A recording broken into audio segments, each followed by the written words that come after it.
When I think computer, I think of something along the lines of this.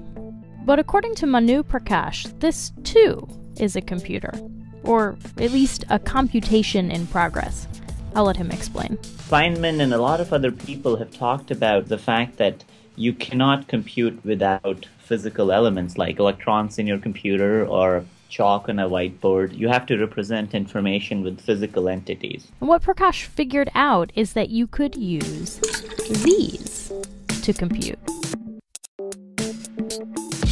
Instead of electrons running through circuits, Prakash and colleagues showed that you could direct bubbles through tiny etched tubes.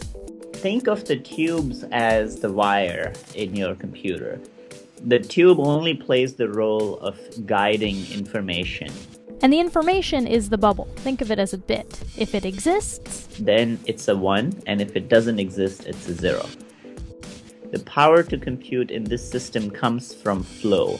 The flow is generated by gravity, and the reason bubble motion can be turned into a computation is that a bubble that's traveling has what I call a hydrodynamic field. Bubbles affect their environment, and that in turn affects other bubbles.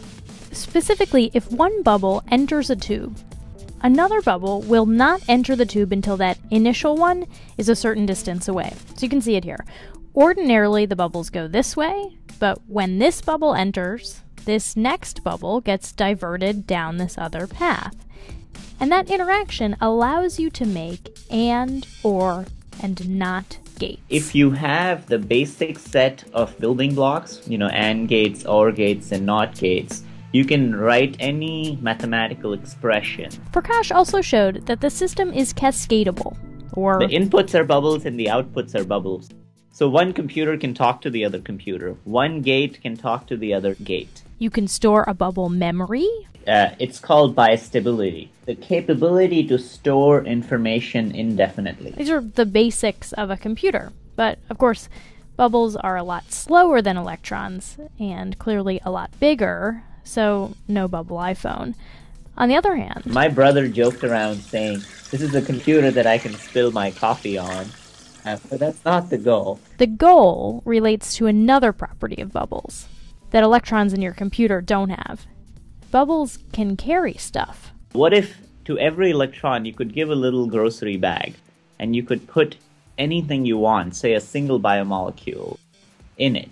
And then essentially you compute, but your material that you put in that representational bit actually ends up somewhere. Which means that you could create as you compute. Drug screening and lab-on-a-chip applications come to mind, Prakash says. But at the same time, for many systems that can grow in complexity, it's extremely difficult to predict where they will have the most impact. Now listen to this clip from the dawn of the computer age, 1965. We are now beginning to use the machines in entirely new ways on entirely different problems. And this is the exciting part. This is the intellectual aspect of applying the machines to completely new ideas that has so excited many people in the field. Computers solved problems we never knew we had. Whether that will be true for a computer of bubbles? Well, that's still up in the air. For Science Friday, I'm Flora Lichtman.